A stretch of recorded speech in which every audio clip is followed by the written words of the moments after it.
Okay, recording is started. And here it is.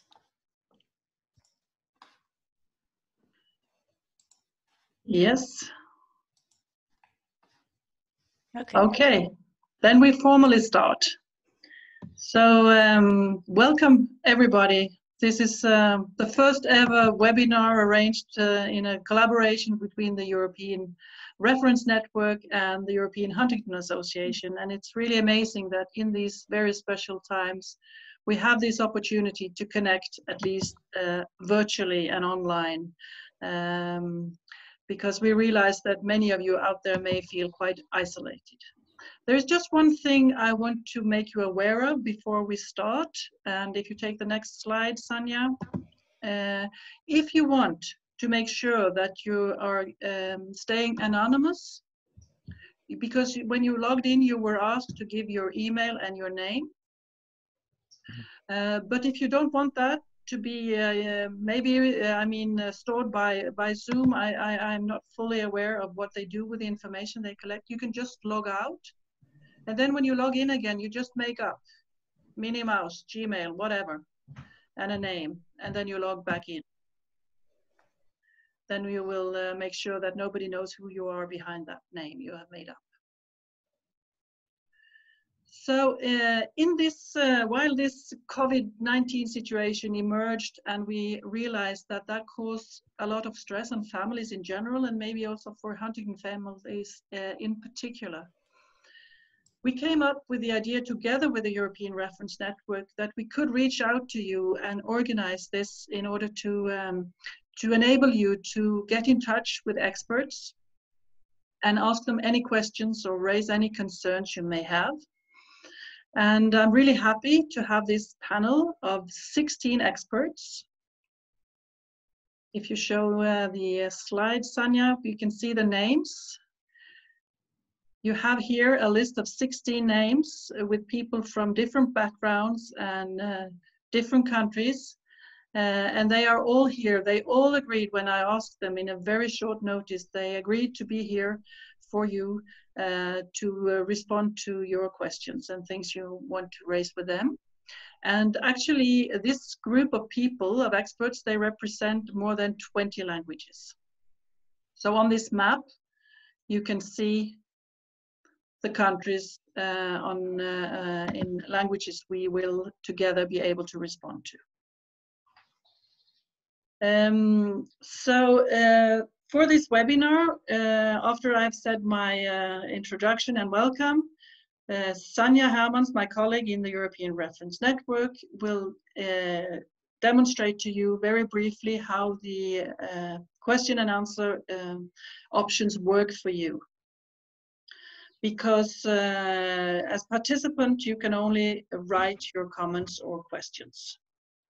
And after we have had a presentation of all the panelists, Bernard Landvermeyer will give a short intro about what may be the specific risks for HD patients related to the COVID-19 virus, and also give us a very short update on the status of the Huntington trials and studies, like Enroll-HD, for instance, how they are influenced by the crisis in the health systems in many countries. And then Professor Hugh Richards, a psychiatrist from England, will give us some input on how challenges can be experienced and how to relate to that for HD patients and families. And then we will open up and allow you to comment and give questions, and we will discuss with the panelists relevant issues that is brought up by you. Please, Sanya, can you show us how the webinar works? You are on mute, Sanya. We cannot hear you. Yes. Hi. Okay, so just to repeat that you're muted and your videos are off, but you can ask your question either through the chat box or through the Q&A box. So those functions you can see on the lower toolbar if you go in in your window and you hover over it, you will see in the lower toolbar those 3 buttons, and you can already write there your questions. We would prefer if there are general questions asked in the Q&A box and questions asked to the particular panelists in your native language in the chat box. So if you use the chat box, you can choose by clicking on the small arrow here if you like to ask that question to all of the 16 or 17 panelists or to the panelists and the attendees. And then write your questions and press enter. And if you like to use the Q&A box, then please write your question here. And if you would like to send it anonymously, just tick that box and then send. And that's it. And we will go through the questions during the webinar, so after the presentations, and answer those incoming questions. Thank you. Okay, thank you. Let's go back to the list with the experts, and then we have an introduction. Yes. So I know that Professor Bernhard Landvermeyer was a bit delayed. I'm not sure if he's here now. Hopefully, I'm here. Hopefully you can see me now. Okay, can you welcome. see me? Can you hear me? Yes, we can hear you, Bernhard. Perfect. Thanks. So please, just a very short intro of yourself. All right. So my name is Bernhard Landvermeyer. I'm a neurologist based in Ulm, Germany. I used to chair the executive committee of the European HD network for the first 10 years, and I'm the principal investigator of Enroll HD and involved in many clinical trials in Huntington's disease. Thank you. Should I repeat this in German? Or yes, please. Yes, please. Please. Also, mein Name ist Bernhard Landvermeyer, ich bin Neurologe in Ulm. Ich war beteiligt an der Gründung des Europäischen Huntington-Netzwerks und bin der leitende und Verantwortliche für die Enroll-HD-Studie weltweit und beteiligt an sehr vielen klinischen Medikamentenprüfungen. Thank you, Bernhard. Alsbeta? Yes, I'm here. Hello, I'm Alsbeta Mulbeck. I'm a neuropsychiatrist based in Germany, but I come from Slovakia. Takže ja som Alžbeta Mulbeck, pochádzam zo Slovenska, žijem v Nemecku, ale touto cestou sa rada prihovorím všetkým pacientom z Čech a zo Slovenska. Kľudne mi píšte otázky cez chat alebo cez osobne, alebo už cez FAA. Ďakujem. Thank you very much. I saw that also Ann-Kathrin, you joined us. Can you please give a short presentation of yourself?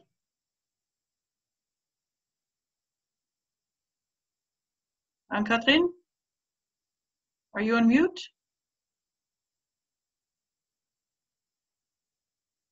Okay, I cannot hear you, Ann-Kathrin. I go to Hugh Rickards.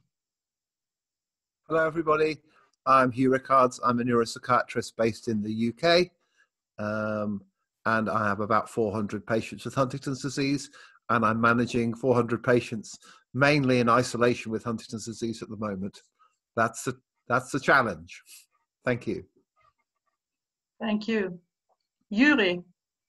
Hello, my name is Yuri Silverstov. I'm a neurologist based in Russia, Moscow. I'm a movement disorder specialist, and I also work with patients with Huntington's disease, and I'm involved in some clinical trials on HD. Всем добрый день, меня зовут Юрий Селиверстов, я являюсь неврологом и работаю в Москве. Я веду в том числе пациентов с болезнью Гантингтона и участвую в ряде клинических исследований по этому заболеванию. Спасибо. Thank you so much. Ann-Kathrin, now I saw you. Can you give a short presentation on it for yourself? Oui, I'm coordinating the National Center for Huntington's Disease in France. I'm running quite some clinical trials in gene therapy and transplant and course, obviously. And at the moment, we are running together the COVID patients and the Huntington disease patients, and try to help everybody as we can. And in French, it will be je coordonne le Centre national de Huntington en France, et on essaye actuellement de gérer les patients Covid et les patients Huntington, et ceux qui ont les deux, heureusement il n'y en a pas beaucoup, et on n'oublie personne, et on travaille actuellement par téléconsultation pour tous les patients Huntington de France qui sont suivis chez nous. I should say that in English. We also are consulting every patient by teleconsultation at the moment in Huntington disease, so it's done. We are on the way. Okay. Thank you so much. Natalia from Bulgaria. Hello, everyone. I'm Natalia Grigorova, and I'm the chairman of Bulgarian Huntington Association, and also I'm a psychologist. So I will be here ready to answer your questions regarding your psychical and emotional health during this difficult situation. So please feel free and send me your questions. You can do this also privately, just to me in English and in Bulgarian, of course. Здравейте на всички, аз съм Наталия Григорова и съм председател на Българска Хантингтън асоциация. Също така съм и психолог. Ще бъда тук, за да отговоря на всичките ви въпроси, които са свързани с вашето психично и емоционално здраве по време на тази тежка за всички ситуация. Така че, моля ви, чувствайте се свободни да ми задавате вашите въпроси, като това може да го направите и в индивидуален чат с мен. Така че ще чакам да ми пишете. Благодаря. Thank you. Thank you so much. And then Filipa from Portugal. Hi, I'm Filipa Julio from Portugal. I'm a neuropsychologist and a EHDN member. I'm also a board member of the European and of the Portuguese Huntington Association, and I also help with HD Buzz and HDYO sites. I'm very happy to be part of this webinar, and I hope that we can reach and help as many HD families as possible. Olá, o meu nome é Filipa Júlio, sou de Portugal, sou neuropsicóloga, faço parte da direção da Associação Huntington Europeia e Portuguesa, ajudo também com as traduções do site HD Buzz e HDYO, e estou muito contente por fazermos esta iniciativa e espero que consigamos chegar ao maior número de famílias possível. Thank you so much. Judith from Hungary. Hi, good afternoon to everybody. My name is Maria Judith Molnár. I am neurologist, psychiatrist, and clinical geneticist, and I am leading the Institute of Genomic Medicine and Rare Disorders at the Semmelweis University. We are taking care about more than 100 patients with Huntington disease. And we are the part of the ERN, Rare Neurological Disorders, and we are very happy to participate here in this webinar. Molnár Mária Judit vagyok, neurológus, pszichiáter, klinikai genetikus, a Semmelweis Egyetemen a Genomikai Medicina és Ritka Betegségek Intézetének a vezetője vagyok.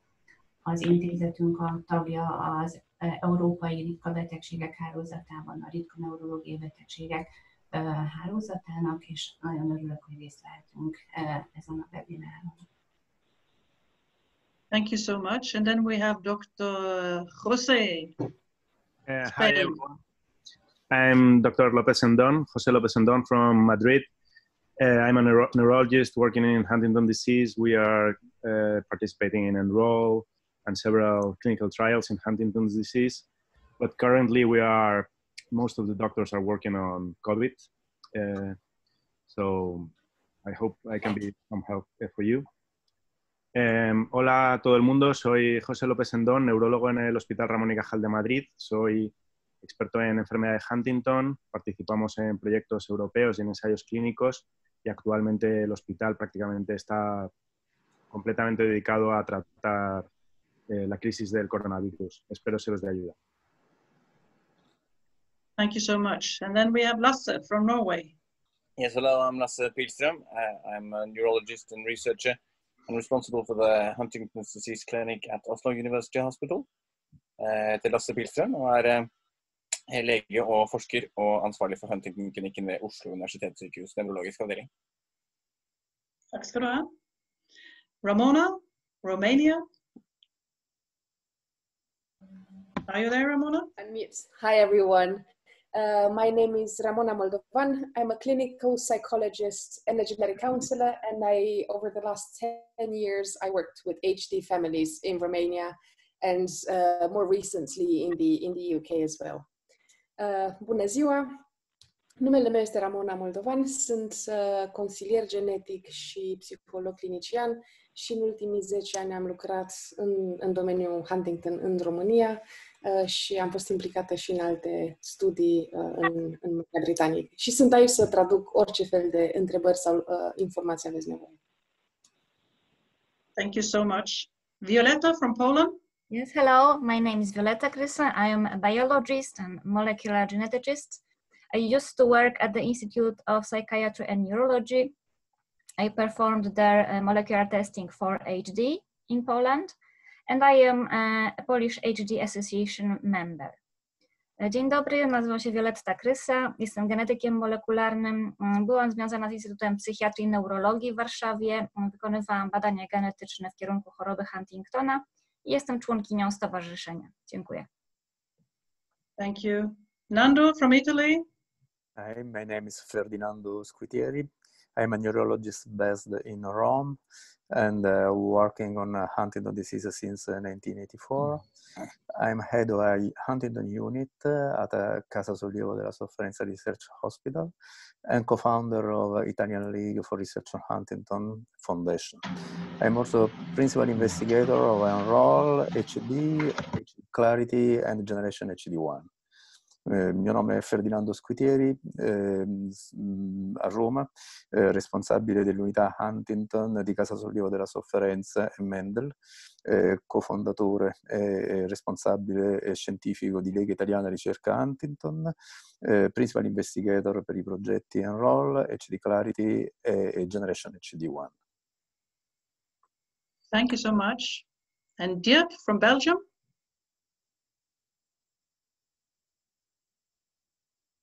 Dirk, are you there? I cannot hear you.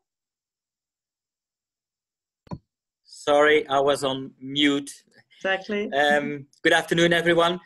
I'm Dirk Liesses. I'm a psychiatrist, and I work in the university clinic, psychiatric clinic in Bierbeek, which is a center of excellence for people with brain injuries and, of course, with Huntington's disease. We work closely with the lay organization and with the University of Leuven. And we've been working especially on emotional, neurocognitive, executive and behavior disturbances in Huntington's disease.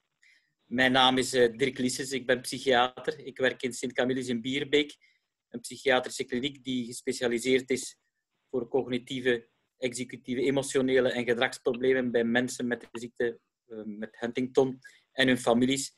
En we werken nauw samen met de Liga van Huntington en met het departement neurologie van de universiteit in Leuven.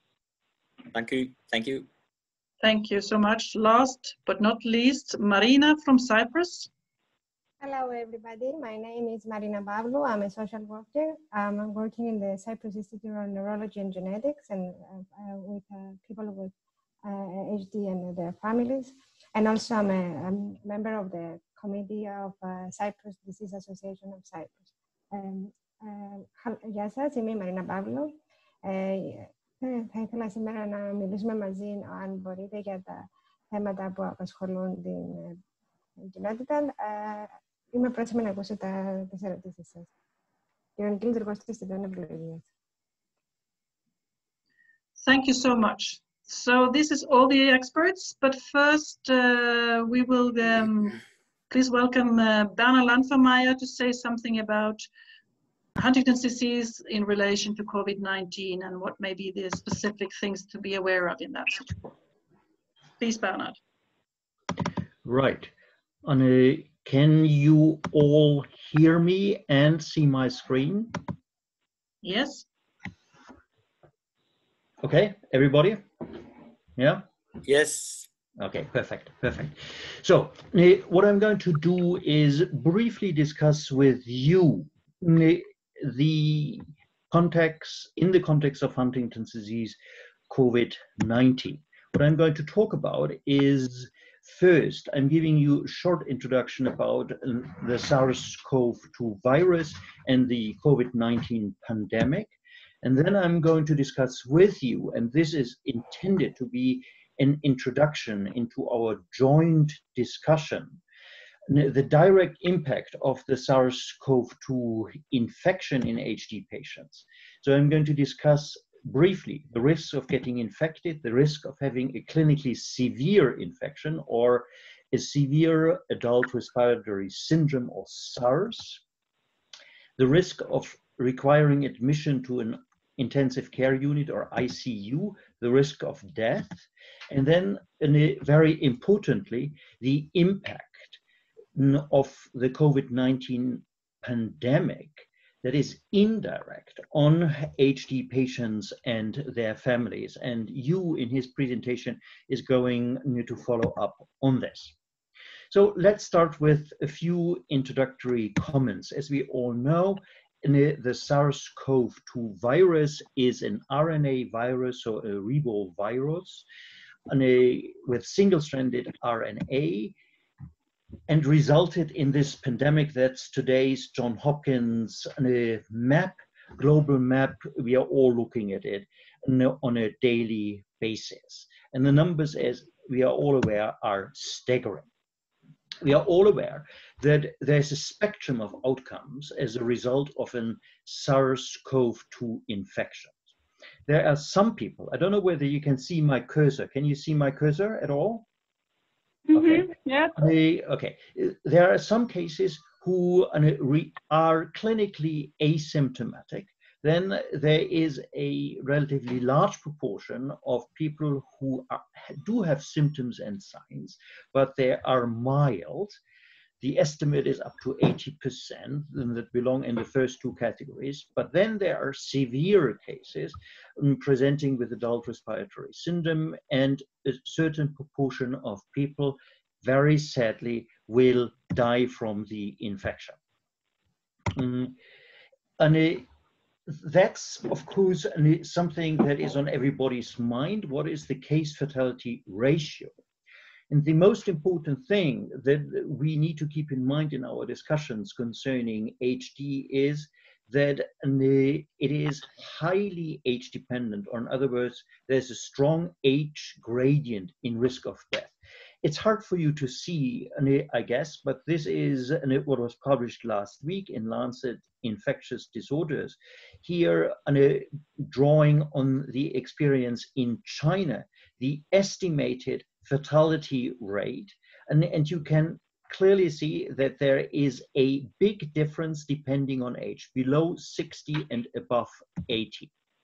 That's displayed here in yet a different way. In Wuhan, where the problem started, you see that the age distribution of people infected was skewed towards higher ages. That contrasts to the rest of China that typically had somewhat younger population. And you can see here in this part of the graph that there is a very high dependence of the likelihood of death on age. You can see here that in the larger than 80 years of age group, the fatality rate is 50% or above.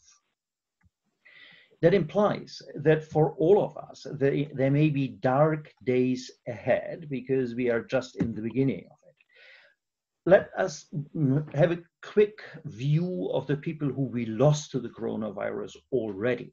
The person who coined and defined the term severe adult respiratory syndrome is an American, and he died 2 weeks ago in Paris at the age of 92.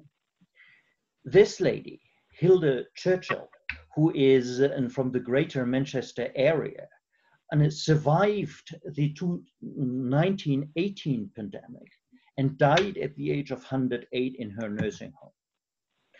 This gentleman, the last surviving veteran of the Spanish Civil War, who helped to liberate Paris, died of coronavirus and, the day before yesterday.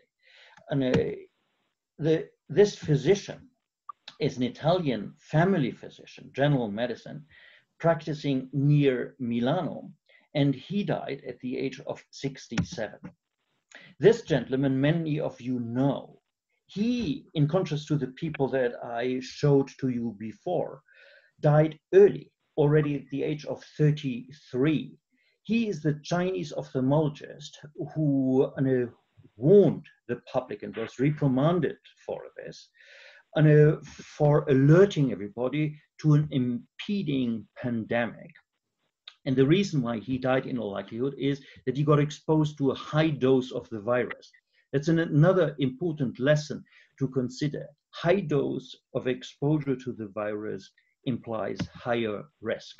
This gentleman died even earlier at the age of 30, but he, despite being young, had a comorbid conditions, an autoimmune disorder, myasthenia gravis, and he received immune suppressive treatment. As we are all very much aware, the big challenge is that depending on the region, you have a varying capacity of the healthcare system. And what we are all trying to do is to adjust, and that's not the same across the board. It highly depends on the region. The number of infected cases and the number of people with severe infections and who require hospital treatment and potentially ICU treatment to the capacity. That's a big, big, big challenge. And we are all struggling with this currently. And it's clearly not the same depending on the region. That's the problem. That's how it looked like in Bergamo, for instance. And that's the problem that is overwhelming the healthcare system. We all are aware of measures to limit the spread, the most important being, of course, distancing and not exposing people once you are infected. But I think the important point that we are going to discuss a little bit later is that this need, this really an important need for physical distancing doesn't imply that that people should be by themselves and isolated and in a social sense while maintaining physical distance. So let's quickly discuss the direct impact on the SARS-CoV-2 on HD patients. So let's start with the various points. Risk of getting infected. Excuse me, Bernard, I just want to interrupt you 1 second. Can the panelists, all of you, mute? Except for Bernard. Anne-Catherine, Marina, I can see that you are not muted, and sound gets into and disturbs the participants. Mm-hmm. Right. Thanks, Astrid. Sorry, continue. No problem.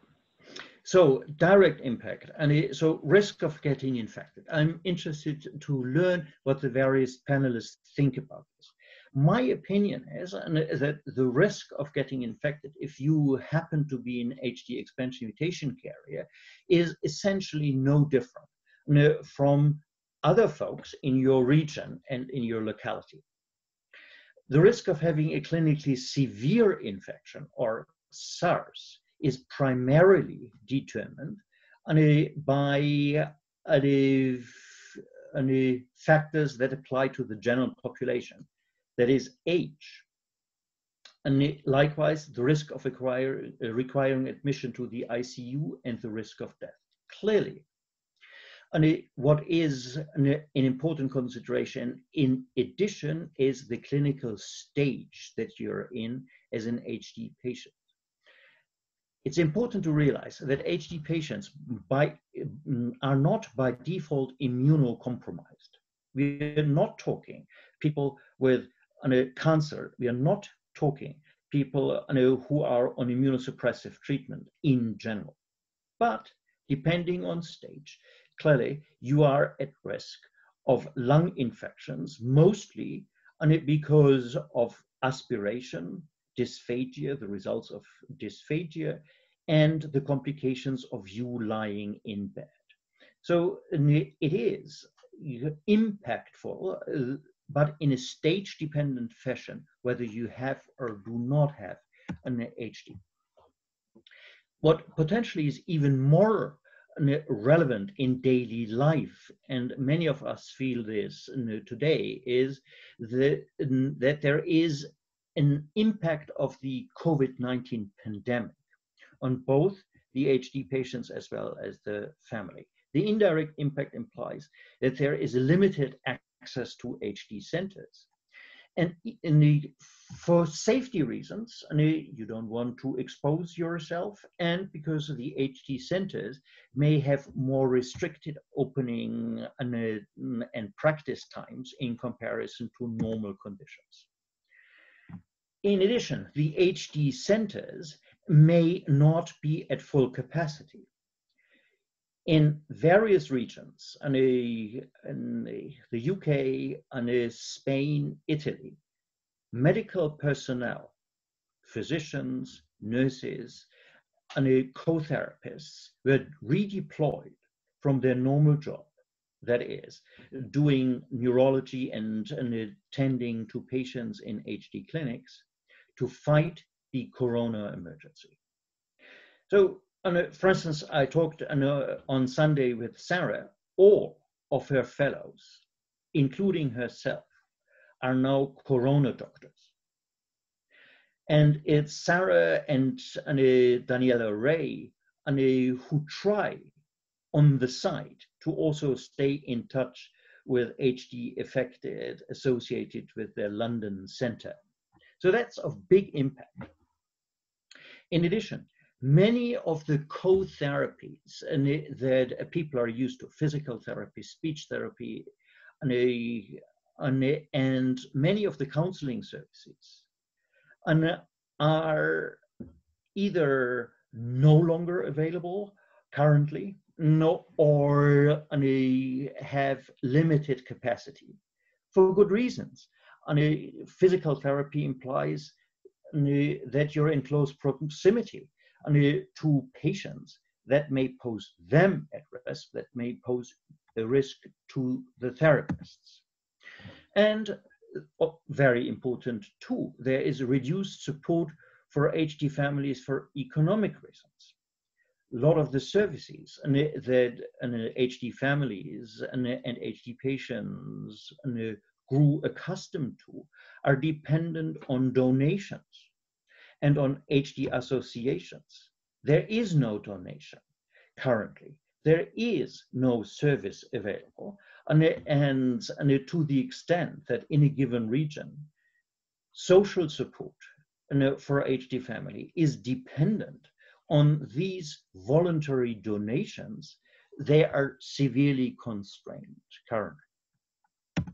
At the same time, and I think that's important to stress, all these challenges, also opportunities. We need to try to compensate for the services that are no longer available currently within the families, and by us as physicians, to extent that we can still run HD clinics, can do so. For instance, there is pressure to speed up the deployment of telemedicine options. Physical distance is embodied, if you like, by telemedicine. And yet, by being able to see people via video and listening to their voices allows you to continue to provide care. And that may offer opportunities for the days to come as well. So, I like this quote from the former president of Estonia. The situation may be shit, but it's our fertilizer for the future.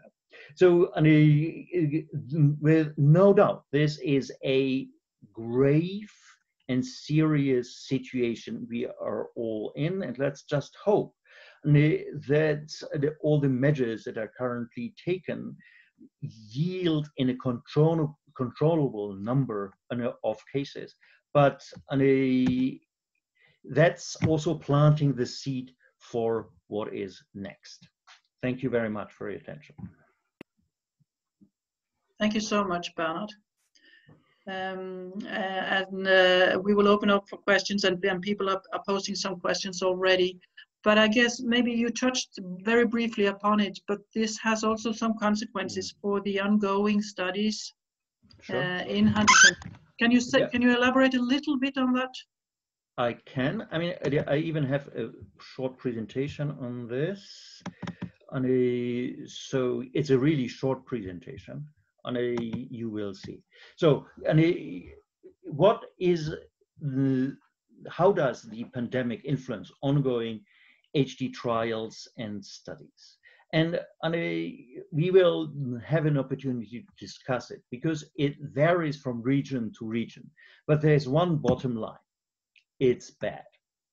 And how bad it is depends on region and local circumstance. And that is what we need to discuss, I hope, during the next half hour or so.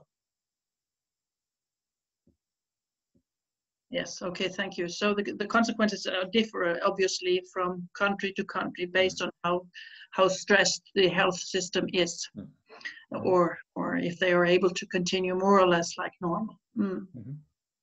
Okay, thank you so much. Then I think I will, I'm aware of the time, so I will pass the word to Hugh Rickards. And you should stop sharing, Bernard, to allow, I don't know if it has a presentation. Thank you, yes. Hello, everybody. Can you hear me okay? Is the sound quality okay? We can hear you just fine. Yes. Everybody's nodding. That's good. I'm presenting from my daughter's bedroom because this is the new reality. She's now grown up, and but I've discovered her old teddy bears here. So I thought I'd put them on the side there to illustrate the new reality of our clinical lives. This is my current office, and I'm doing all my consultations via telemedicine and talking to my team via telemedicine. And I agree with what Bernard said about it being fertilizer for the future, because some really good things have come out of this. I've been asked by Astrid to talk about what's happening to families and how families are coping and how people with HD are coping. And this is my experience of the last 2 weeks, really, because it's thrown up all sorts of things, quite a lot of which you'd probably predict, but not all of which you'd predict. I guess the first thing to say is that people with HD like a routine. They like to know what's happening next, and they like to know what time it's happening, and they usually get a little bit irritated if it's not like the routine. And of course, this is a massive change in routine for everybody. So that's really unsettling all round. There's another issue in relation to that, in that people with Huntington's disease find it difficult to control impulses and to do strategic planning. And there's another group of people that find those two tasks difficult, and those are children and adolescents. And now children and adolescents are no longer at school or playing out. They're all at home with a person with HD, and that can lead to quite a lot of problems. And that's what we're seeing really at the moment, is these changes in routine and the extra people in the house, particularly if space outside is limited, are causing more upsets, more irritability.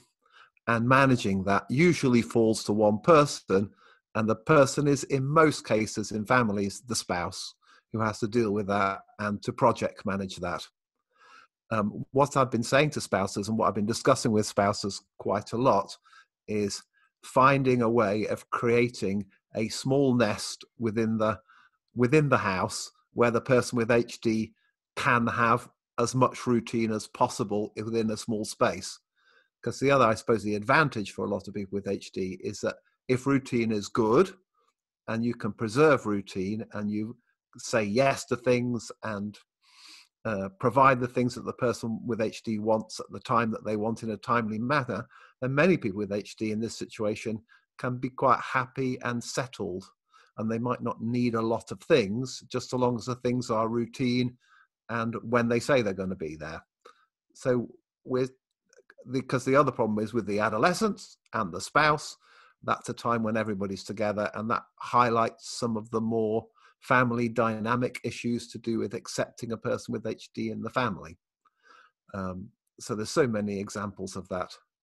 I'm having to deal with a young man at the moment who's about 25, 26, and all his brothers and sisters at home, and he wants to come downstairs and watch pornography in the living room.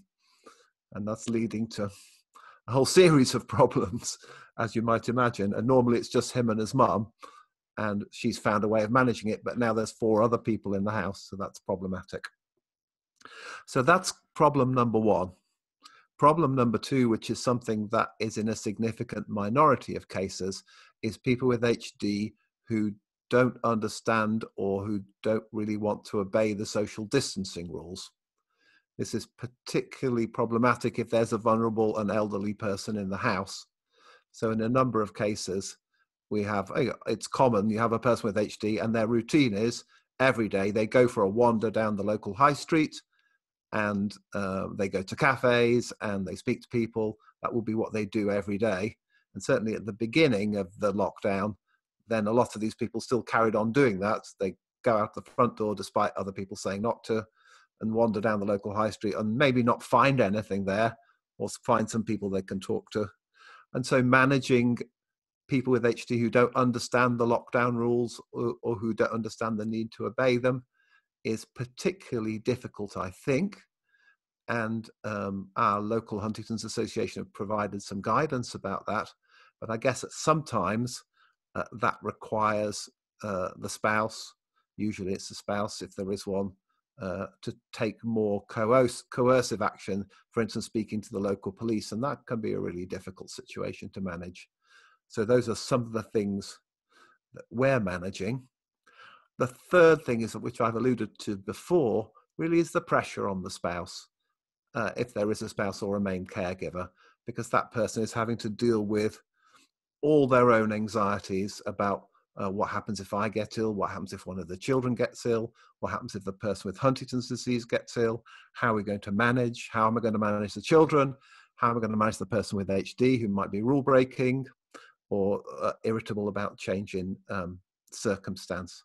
So I guess it's the pressure on the spouse that's enormous. And a lot of the things that we end up doing in our video consultations is having a quiet conversation, a private conversation with the spouse, who is basically project managing the whole thing in almost every case. The other thing that's highlighted to me, and which we're seeing a little bit more of, and I guess we'll probably see more still, is when those problems escalate to the level of domestic abuse, because that has occurred already. And I know it's a difficult subject to talk about, but at the same time, that's a real subject that's already started occurring more commonly than normal for obvious reasons. And so having to deal with that whilst at the same time understanding that social services are really stretched at the moment, and the associations are stretched because the Huntington's charities are really stretched at the moment. That's particularly difficult. So I guess those are the main issues that we've come up with in the last 3 weeks. If I was just to make one other point, and this is a plea to anybody listening, including all the expert panelists, which is to say that Huntington's associations, like other charities around the world, are really suffering at the moment. And that's because they usually make their money from people running around fields and jumping out of airplanes and having rock concerts and goodness knows what. And that has all stopped now. On top of that, then their investments, which are their backup, really have suffered on the stock market too. So a lot of Huntington's associations worldwide are really struggling. I'm going to make a plea to colleagues, professional colleagues, which is, right, this is my challenge to you, which is this year you've put a certain amount of your personal budget aside for going to conferences and traveling, accommodation, subsistence, aeroplanes, all that sort of thing. I know your institutions will pay for some of it, but I reckon what you should do after this, go home, look at your bank account, work out how much money you are going to spend on that, and then go to your bank and transfer that amount to your local Huntington's Association in whichever country you come from, or the EHA, whichever you prefer, because these people really need your money now to keep going more than ever. So that's my challenge. That's it. Thank you. Okay, thank you, Hugh. I really just want to make the panelists aware of the Q&A and encourage you to see if there's some of you can respond to some of those comments and things that's been coming up there. And then I would like to ask you in general if you have any additional things you would like to comment on related to the situation based on what we've heard now from Bernard or from Hugh, or based on your own experience in dealing with Huntington patients or family members. I don't know whether you can see me or hear me. We cannot see you, Anne-Catherine, so please turn on your camera. That would be nice. If I could, it doesn't work anymore. Okay. We can hear you, okay, we can hear you. Then just talk. Okay. So the fact is that I wouldn't say that everything is blocked, because we are really dealing with the two types of patients, the COVID ones in one part of the department and the other ones in the other part. And in fact, what we start to do is to send to the patient YouTube videos for exercise, or we make movies to help them to know how to see it, how to deal with the disease. We are now starting a teaching course, Stage 1, so it will start next week for the patients at home. And we are all working by telemedicine. So it's totally feasible. It's not perfect. Nobody will say that. But the question is to say that to the patient and to the family that they are not alone. So they still are consulting with psychologists of the department. So they call, and we call them back. We have videos to call them. And I think all this stuff can work. And there is thousands of things in YouTube and internet. We have to collect them and send them. I hope next week to send you a Facebook page, which is public, which will be in French, but with videos that you will be able to use and maybe to translate if you wish to, with some exercise for Huntington disease patients. So there is things to do. And the association tried to respond by phone, because phone still exists. You don't have to have internet. You can call. You can phone to your doctor, to your psychologist, and to anybody. So I think we are not in a situation without any techniques. We have a lot of techniques. Just use them and simplify them so the patient could get them. So I wouldn't say it's excellent, because we are dealing every day with COVID patients, but we are also dealing with Huntington patients. We didn't stop the activity, so they don't come, because we only accept emergencies, but if there is some emergency, we will accept them, even if they are COVID negative. So they must say that the hospital is still working, even for them. They're not forgot. Thank you. And this is important. Thank you, Anne-Catherine, could you extend a little bit on whether you're still able to conduct clinical trials at your center? No. We stop enroll. We stop prepare HD2, but we continue for the patient who wish to come generation HD. But for the one who are living far in some zone of France where the virus is less prominent, is exactly what you told, than in Paris. In Paris, we have a lot of amount of patients with COVID, so we are the worst part of France now. So the one who are living far from us are not coming because it's frightening for them, and Roche has accepted that they cancel their visit. But for the one living in Paris, they just come. And we still are continuing the protocol. So it's really dependent from the region and from the patients. But we are still available for that. But only of a therapeutic trial, nothing observational. Only what could be useful to the patient. This is the rule. Okay, thank you. Anybody else who has some comments based on maybe some of the experience you've had lately? Just out of interest, Jose, could you comment how it's like in Madrid? And could we just go around the countries just to get a sense what is still possible and what is in a given region and in the given city, now confined to phone contacts, as Ann-Kathrin alluded to, which I completely agree are extremely important and potentially supplemented with video calling. So, Jose, would you mind? Yeah, well, here in Madrid, as you all are very much aware, we are having a very difficult situation. The things are improving currently, but for the last 4 weeks, it has been very, very tough. We closed the outpatient clinics completely for the last month. It's been 4 weeks. I haven't seen a patient in the outpatient clinics. The clinical trials facilities are open for specific trials that have been considered of importance, and the Generation HD is open. Here in my site in Madrid, some other sites in Spain have completely closed clinical trials, and I am considering on an individual basis calling the patients to ask if they feel that it's safe for them to come to the hospital, depending on several factors such as age or companions. We have canceled some visits, but we are going on in most of the visits. Most of the patients feel that it's safe for them to come. We are giving them protection when they arrive at the hospital, and we are having some specific measures such as mask and all these you are very much aware of. And I think it's very, very, very important to try to keep the trial alive, because it has been a great effort.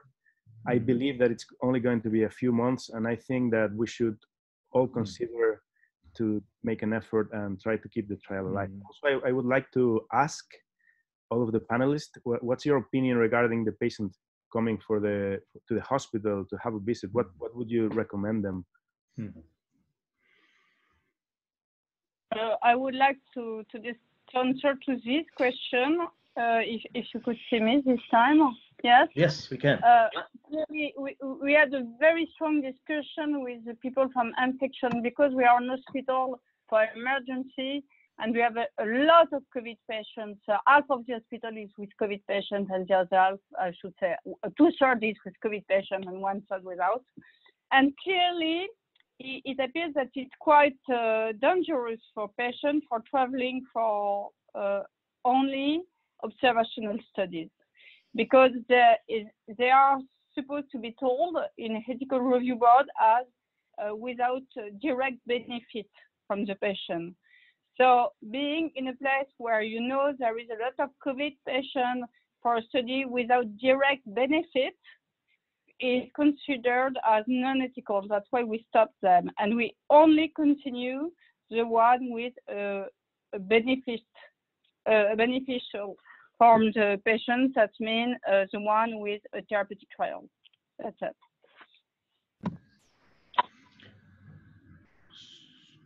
So, in part, I would like to respond to your question, Jose. And I think it depends on circumstance. So we have our HD clinic outside the main hospital. So we make sure that there is only one participant plus the people they live with anyway at a given time in the waiting room. So we minimize risk and exposure, but that's a lucky circumstance for the time being. And so we can continue currently the Generation HD1 dosing, and believe that we should be in touch with people over the phone. I think that's important. How is this like for you, Nando? How do you deal with it? Yes, thanks, Bernard, for asking. Yeah, as you know, as everybody knows, Italy is living a quite hard time. It's a very tough time. One of the difficulties we are dealing with is, in my opinion, related also to the organization and political organization of Italy, because we are shared in regions. And of course, the distance from the centers makes a difference, because we need to deal with the different regulation of each region. So when a person or patient moves from an area in Italy to another area needs to certify everything about trips and reasons to travel. And of course, everything is now open just for urgency and emergency. So also outpatient clinics at present in most health structures and hospital is just open for emergency. And also, at least in Italy, to my knowledge, most of the sites are not working and just stopped for a clinical trial, at least for some clinical trials. One chance, like Anne-Catherine stated, and I agree with that, that's a good advice, and we should think about that, is that it's important to try to separate areas where patients with lung disease may access from other areas of the hospital.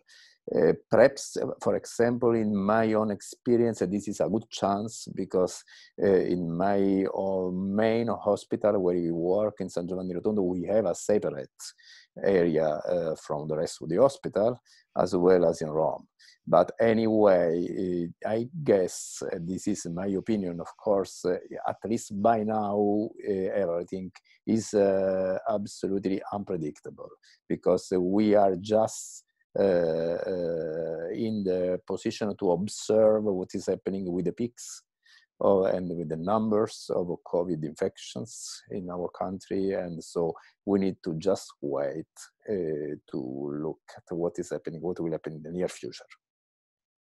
I think maybe we can state that in general, the clinics who have participants in Enroll HD or Generation HD1, which is the most relevant ones for Europe, they will note their participants about the status if they are able to decide if they should come or stay home or how to do things, huh? Yeah. Yeah, I think the guidance is whatever is possible safely under given local circumstance. I think that's the bottom line. So could I ask how it is like in the UK? The UK has been hard hit too. So you are, could you comment as well, or Ramona, how it's like in Birmingham and Manchester? Yeah, I can say for Birmingham, at the moment, our research and development department has effectively closed all studies that are not COVID-19 studies. So that also includes cancer studies. So I'm unable to operate as a PI without any R&D department. So yeah, I'm hoping that won't delay visits, particularly because I guess that'll only be for a short period of time. But yeah, I think what we're going to have to do is return to what's called standard of care for a period of time and then go back. I don't know about the other sites though. Okay, I think I would like to go to one of the Q&A comments or questions really, because I think it's relevant for many, many families. Here it's stated, how can I take care of my HD patient due to the isolation and curfew, which is hindering me from taking her to gym or getting her to physiotherapist or speech therapy or even going out. She feels very down and starting to lose interest. I know that, for instance, Philippa, maybe others of you have been in touch with families who deal with these struggles. Can you maybe comment something? The idea, in fact, we have many families reaching out with similar cases, and on the opposite side, as Hugh said, really with many complaints about irritability and even domestic violence going up. So the idea for us, an association, what we are trying to do, because we feel that, again, one of the biggest problems here also has to do with information and misinformation. So all the official information about physical activity at home, psychological help at home, and so on, we pass that on to the families. So for them to at least have the resources, staying home, but having the same resources and trying to engage especially the spouses and the husbands. Another thing is to, as again Hugh said, trying to create a kind of routine situation and also with things to engage the patient that is becoming more apathetic, in trying to include that or new things into a routine sort of new situation at home. So physical activity and emotional help and talking, I think, are the main things, and it's feasible to have that at home. At least there are resources, and the web is a brave new world. So it gives you everything to do that.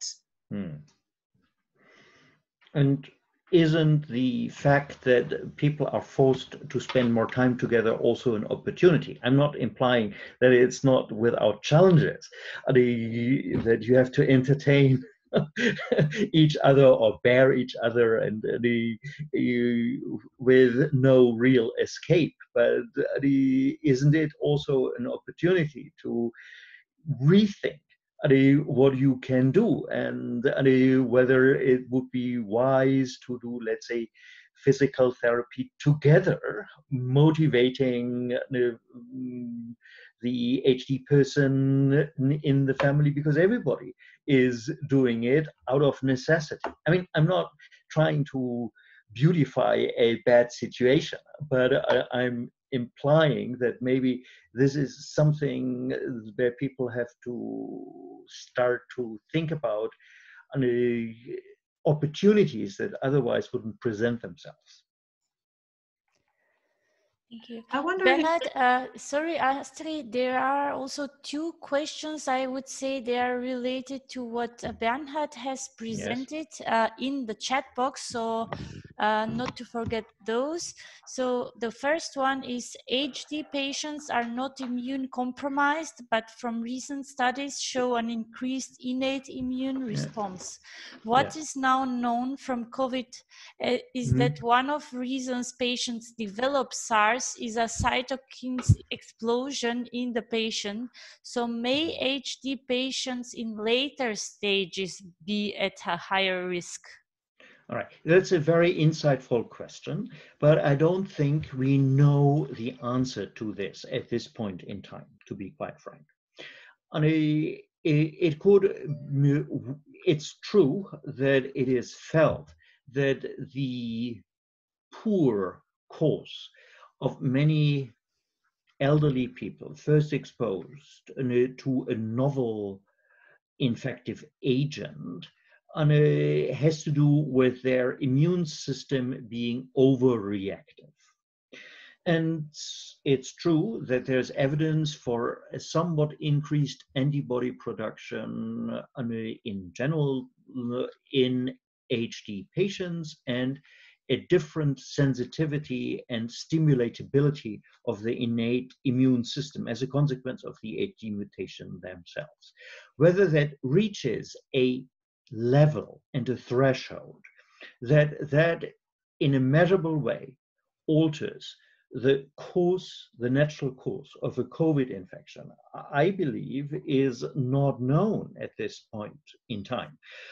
So I think it's an important consideration, but to my mind, or at least I'm not aware of any data that would speak to that question. So I would, for the time being, favor the view that that is a possibility, but not something where we can instantly act on or in some way change the way we treat a SARS-CoV-2 infected person with HD from a normal person without the HD problem.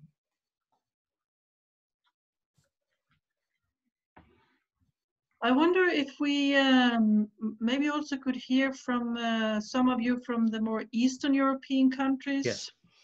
Input from your chairs or from your positions there. Well, I can. Please, Alberta. No, Alberta, go ahead. Oh, I just have a small comment. I had a talk with my colleagues from Prague, and I know that it's a very different situation if you are living in the village, countryside, or in the city. In the city, it's more difficult, and I think it's also partly what we see in Germany, that if you are talking to a patient, you need to be very practical. I had a call today when the patient was asking, what is this daily routine, what everybody's talking about? So I think it's really important to say, you need to get up, you need to maybe have a call to your family, maybe you just open the window, do some breathing exercises, and just how to structure the day. And I think this is really important, and I think this is important for the people in the cities to survive this difficult situation and the tension that is created in the apartments, that the people are living like on 60 square meters, 3 or 4 of them. What is not so unusual in a lot of European cities, I think. So, shall I tell you something? In Cyprus, for example, we have volunteer organizations that they can go to the patients and give food and pharmacies. This is a very nice action because people, as Asbeta said, need specific help. So we try to call them and ask them, everybody, do you need something? And cooperate with the other services and volunteer organization is very important. I just want to add about the situation in Russia, Moscow, where we're based. So far, we've got over 6,000 confirmed cases of COVID-19 in Russia, and the majority of cases are still in Moscow. However, I mean, the majority of population is following the self-isolation practice. However, the outpatient clinic is still open for the urgent cases, and also we do continue in my institution. We do continue visits for the generation HD1. So, for instance, next week I'm going to have 2 visits for this clinical trial. Of course, we're following all the rules to prevent or to minimize the risk of being infected. But really, I mean, patients and their caregivers are really concerned, and being very cautious. However, I really appreciate the activity of our patients organization, because basically they're hosting on a weekly basis, every Monday, video sessions with a physiotherapist and ergotherapist, and every Friday with a psychologist.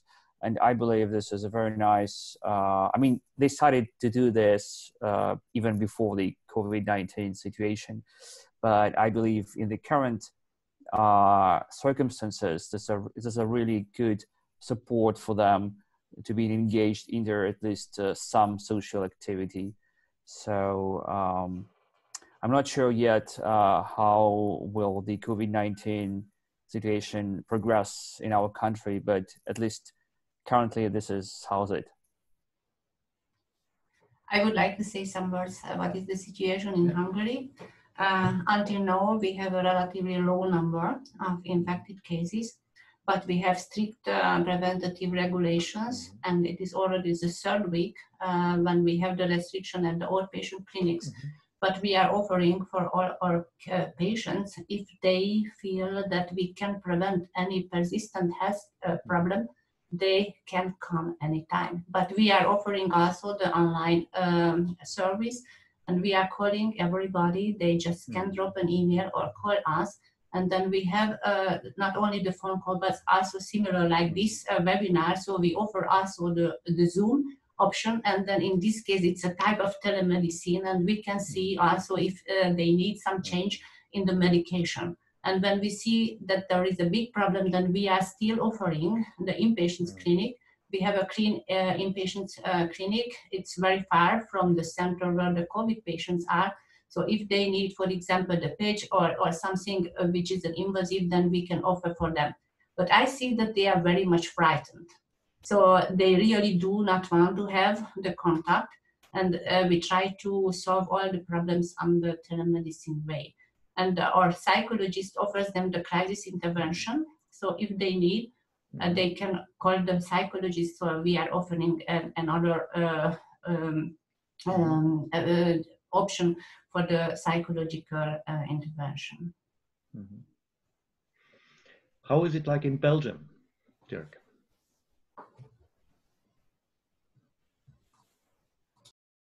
I think we are very fortunate that our lockdown is only partial, you know, and that means that people can go out, probably like in some other countries, for medical visits, for getting some food at the stores, and last but not least, for any physical activity. And it's, as you said before, perhaps one of the advantages of this crisis is that I see that it gives opportunities. When I go out and at the streets,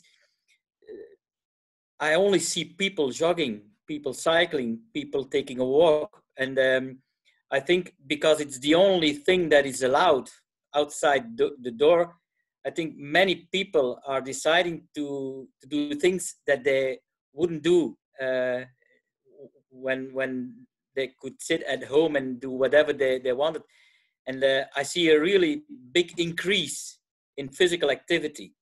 And so it's one of the things that we encourage with all our patients at home. Go out, go outside, take a walk, do some physical activity, even if you're not used to, or even if it wasn't an activity that you did before. Now, within our houses, we are, let's say, we are quite afraid that there are happening a lot of things that we don't know of. And those that we can reach by phone or that we can reach by telecommunication are those people who are acquainted with our services. And I think that if we look beyond the crisis or after the corona crisis will vanish, I'm afraid that we will see a lot of problems then emerging at that time, and it's difficult to get a good view of what is going on in many many families, especially those who are of the avoiding type. But I think in Belgium, because of the partial lockdown, we are lucky, and also for clinical visits, we are allowed to see people with the measurements that are at stake for everyone, meaning social physical distancing, washing hands, looking out for symptoms. But beyond that, in the beginning, the first 2 weeks, let's say the first 3 weeks of March, we were very, let's say, to the point, and we canceled nearly every clinical visit. But now, with more, let's say, needs, we try to take it a little bit easier within, of course, the measurements taken. I would like to pose a general question to the panelists. In such an extreme situation, I mean, it's affecting the whole globe. Every country has this, and it's in the news all the time. And so many things are happening. It's like a war in a way. They are always telling us that we have never taken so strong measures since the war. And that can cause a lot of fear. And I guess fear and anger and stress are very related and strong feelings. And I wonder if you could give some general, very concrete advice, as Elzbieta said, very concrete. How can I deal with that fear if that's something that's affecting me or somebody in my family?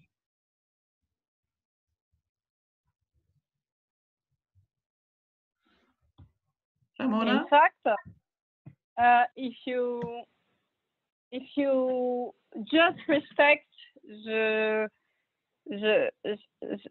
instructions, so not touching the one who gets the disease, and trying to clean and wash your hands several times, and to have a mask even in simple tissue like that, because if you don't have any mask, because this is one of the problems in France, we have not enough masks for the number of doctors and patients. But if you do all these instructions, you are not very much at risk. And clearly the problem is if you are in a zone where there is a lot of COVID, then you have to be confined home and not move and stay home. And if you stay home, nothing will happen. You don't have any risk. The question is, if you don't put your mask, if you are not cleaning your hand, if you are not washing your hand 1,000 times a week, you might have some troubles. But if you do all this stuff, you limit very much the risk. So it's very important to know that the risk is avoidable. It's not something you cannot avoid. You may avoid it. Sometimes you're unlucky, but usually, if everything is clean, it's okay. Okay, thank you. Other advice? I think it's okay. Oh, sorry. I think it's also very important because sometimes the patients are asking us, can I even go out? Because they are even afraid to go out. They are aware of all these recommendations. But I think there is still important to keep going and not to lose the contact, and even to say, okay, all these recommendations are important, but even with these recommendations, you can go out, you can have a walk, if you go alone, if you keep the distance. So I think it's also very important to keep these advices to do physical activity, to move yourself. That's important. Even because they are more afraid, if I go out, is it not going to be like the last walk for me? So you need to also say, also there is a risk, but still this risk is very low if you keep on recommendations. Yes. And also, sorry, one of the things, and I insist, it's to be very selective with the information source, to really decide and just to hear and see and read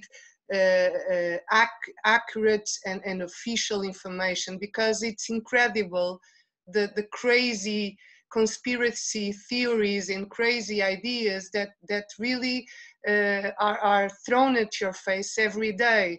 And this will increase the fear and the feeling scared. So really be really selective with the information and the sources of information. That is crucial, in my opinion, and the associations need to have a really, really important role with that, with spreading the right information. I can share, yes. I can share some sorry. of our, sorry, I think No, Ramona, go ahead. I was going to share some of our one of our experience in Romania, just to have a positive spin on things, because I think quite a few of you mentioned finding the positive in this unpleasant situation everyone is in. So I think because of the total lockdown in Romania at the moment, we had to cancel clinics, and hospitals are quarantined, and especially where we used to see patients in our MDT clinic, we can't do that anymore because of the location and a number of other things. But I think one of the difficulties the patients mentioned in the past is they had trouble traveling to where our clinic was, because Romania is quite big and our clinic is quite unique in that sense. But now, because of the situation we're in, we considered something we didn't really consider before, just do online clinics. and set up Zoom clinics where we actually get to speak to the patients, and people that wanted to come to our clinic before now have the option to just go online and have a chat with the psychiatrist and the neurologist, or myself and other colleagues. So it's something we didn't think before. We weren't exactly planning for it or considering it, but I think, again, finding something positive in this situation is definitely something we try to do. And I think we will definitely do it even more so in the future, now that we know it's working and it's actually so helpful for people that are remote or have difficulty for whatever reason to travel to the clinic. So this is us, I think, being closer than we were before. That's my impression anyway, our team's impression. Thank you. Dirk, you wanted to say something, I think? I have a question. May I? Please, yes. I would like to ask Bernard or many or others doctors about molecular therapies. For example, Roche, clinical trials. How about it? Are they continued or stopped or suspended? How is it? Well, the official direction by the sponsors and the guidance given by the European Medicinal Agency is that one should weigh the risks and the benefits in an appropriate fashion. And that is depending on local circumstance and on patient characteristics. There's no doubt that Huntington's is a grave disorder with its own severe impact. If you happen to be a young HD patient, and luckily, that's why I stressed the age relationship so much, that works for a change in favor of the HD patients. We are not talking Parkinson's disease patients or Alzheimer's disease patients who are in their 70s or 80s for the majority of HD patients. So I think, plus the local clinics need, if they are allowed by their regulatory bodies and by the local hospital. I mean, you just mentioned that he cannot see any clinical trials because the government in this region has decided to stop all clinical trials activities except for COVID-19 related clinical trials. So in this circumstance, there is a pause needed. I don't think that a pause in a long-term treatment that we are considering for the antisense trials currently ongoing is by default a disaster. And there may be the chance that the study will be prolonged, and because of the pause imposed on many of the centers, the study will run not for 2 years as originally planned, but rather for 2.5 years. Plus, I think it's very important for an HD affected who obviously put a lot of hope into trial participation to realize that skipping one dose, which is normally given every 2nd or every 4th month, is not the end of the world, provided that the treatment will continue. So I think it's important that people don't get too worked up about the fact that they cannot receive their experimental treatment. I'm not implying that this is a good thing that it happens, but it's not the end of the world either. And so I think that's important to keep in mind. And the third thing, that's again a judgment thing that needs to be negotiated between the clinical site and the patients and their relatives, is what are the local circumstances? So do you have to get into a crowded hospital where you by default get exposed just by walking in to a lot of potential contamination? Or is it at a distant place where it is quiet, where you can control the flow of people and so on and so forth? So a lot has to do with local judgment, and we are all asked to come up with our best judgment as to what makes sense and is reasonable in the interest of an appropriate risk-benefit ratio. Thank you. There is another one in the Q&A session. I think relates to something that may be relevant for a lot of people. It said here, my mom has HD. She's worried when we get out to have the important things for home. And I noted that it has affected on cooking and focus generally. So what should I do? So I guess these kind of obsessions or really worries or really hang-ups on things because of the changes in your maybe access to things because people have bought it in and the shops are empty. Are there any general advice you can give in this situation or in other similar situations? And maybe this is a little bit similar to another question. Do you have any tips specific to people who are taking care of a family member with HD and experience increased stress due to the extra care that is needed? Well, if I may attempt an answer. So, I think you alluded to something very important. The lack of routine, the concerns, the increased in anxiety with the new situation is deeply disturbing.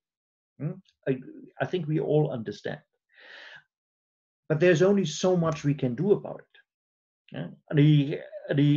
It's currently a fact of life. Likewise, this additional stress for the caregiver.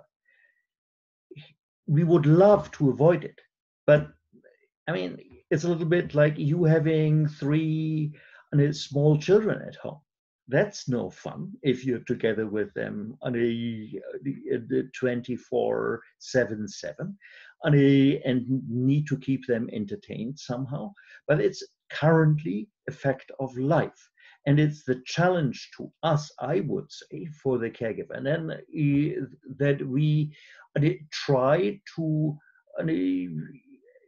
take it with a grain of humor and to try to make the best out of a bad situation and not to add to our problems by obsessing about the fact that the situation is bad. That's of limited help, of course, if I'm saying this, but I'm aware. But at the same time, I think it's currently a fact of life that there are constraints and that there are risks. And in general, I think all humans, including HD-affected people, can adjust to realities. That these are realities, and we have to deal with them and try to make the best out of it. Not saying that that is easy, but that's the challenge we have. And maybe some of the psychologists can, or the psychiatrist can extend on what people can do to be better prepared to deal with these realities and the stresses that result from an unpleasant reality. May I add? Oh, excuse me. I would like to combine a few comments from, for instance, you, Asbeta, and then Philippa also, and Catherine. I think that nothing is as contagious as anxiety. You know, listen to people who are anxious is almost impossible not to get anxious yourself. So I think it's important that we, certainly for HD patients, that we keep things simple, and that seeking out for more explanations, more information is at a certain point very counterproductive. So I would strongly recommend, taking the words of Anne-Catherine with some positive and some optimistic view, that there are not that many things that we need to know. One, you need to keep your distance. You have to stay at home, if not necessarily for displacements. You need to wash your hands. You need to avoid contact with sick people. And then after that, I think we need to try and explain to people that the risk of getting corona infection, and the risk that you get very sick is in fact very limited. But that's not that easy to communicate, because I just want to share you an experience this weekend. Our politicians on television were very upset by the scientist who told us that the curve was a little bit flattening, and they were very afraid that the slightest positive news would get people to get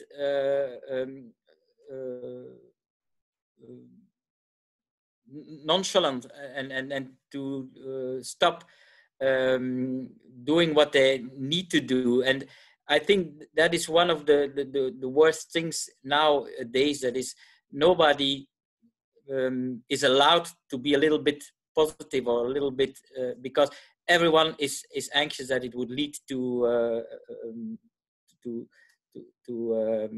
leave all the measurements that are so needed for.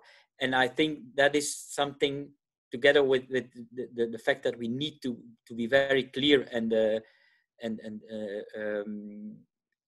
get to the fundamental, not too much information. I think that is one of the things that is indeed, Bernard, that I agree with you. We need to try and be positive. The facts are not that dangerous, but it's a difficult issue, I know. Thank you.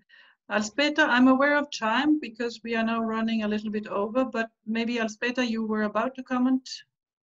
I was about to comment that I encourage all the time the families, if you are able to talk, communicate in the family, talk about your feelings, and you can also say to one that you are caring of, I have enough, I cannot, I need a break, I need like 1 hour per day to recover, to have enough energy to care of you again. And sometimes it's really helpful if those ones know my caregiver or my partner needs a break. So sometimes it's useful just to talk about these thoughts and stress. It also helped in my family. So it's a general advice to all of us, I guess. Yeah. Last remark, only a quick remark. If any of the people that are listening to us feel that someone in their families or their HD patients are having some medical problem, don't be afraid to go to the hospital. You have to go to the hospital, okay? Because we are seeing that a lot of people are not coming because they are afraid to get infected with coronavirus. And we are seeing that the strokes, the heart attacks, and a lot of problems like falls, broken bones, some of these people are staying at home, and it is safe. It is safer to come to the hospital rather than staying at home with such an emergency. Okay, so don't be afraid to come to the hospital, even in Madrid or in Italy or in a place that there is a big emergency with COVID. The relative risk of yourself having a big problem with COVID is very small compared to not going to the hospital for other reasons. So take that into account. Thank you. But I think this is important also to mention that you're not obliged to go to the emergency unit if you got something, but to have a direct access to your own neurologist, who will tell you where to go to avoid being at the emergencies where you might encounter a lot of COVID patients. So in many hospitals, there are different circuits, different pathways, one for the COVID negative, one for the COVID positive. And if you are COVID negative, you can go directly with your neurologist to the one where you won't be in contact with COVID patients. It's feasible. Mm-hmm. Okay, thank you. Mm-hmm. So I think we are about to have to round up. I don't know if there are any final short comments. No, I was just curious. We didn't talk about Norway as of yet, and Lasse is on the call and you are on the call. How is it like in Norway? So thank you. I think we are still not as burdened as many of the other European countries. We have, of course, postponed or transferred to teleconference all outpatient clinic visits. But as Jose just mentioned, we are still admitting patients with other conditions into the hospitals, and that feels safe in my opinion. It's very quiet in the hospital now. I was on call tonight, and there are hardly any patients coming in for other conditions. So just like Jose, I'm a bit worried about all those strokes and other emergencies that we are currently not seeing. With the HD patients, I think communication over telephone is going quite well, but I'm concerned about all those who are not able to be physically active without support from physiotherapy or rehabilitation institutions. And many of them are wondering how long this will last. And I really hope that as soon as possible, it could be some estimates could come out about when these services will be back, because I think also the uncertainty about the future is a burden to many of our patients. Okay, thank you so much. It's not so easy to summarize all that's been discussed and talked about today, but I think what I have taken home is that the risk for HD patients is not relatively very much higher than in the general population. We should, of course, follow the general advice that we are given from our authorities. We should talk about whatever stress we experience in this situation, and we should try to limit maybe what kind of information we take in if it makes us more stressed or scared, and take care of each other and take care of ourselves. And I want to thank you so much again to all the panelists and to all the participants and for the comments and questions you have dropped us. And take care. And we have recorded this, so it will be made available on our webpage and also via the European Reference Network, of course, who has kindly done this from the technical and support side. So thank you so much, everybody, and take care. Take care. Bye. Thank you. Bye. Thanks to everyone. Okay, bye. Thank you.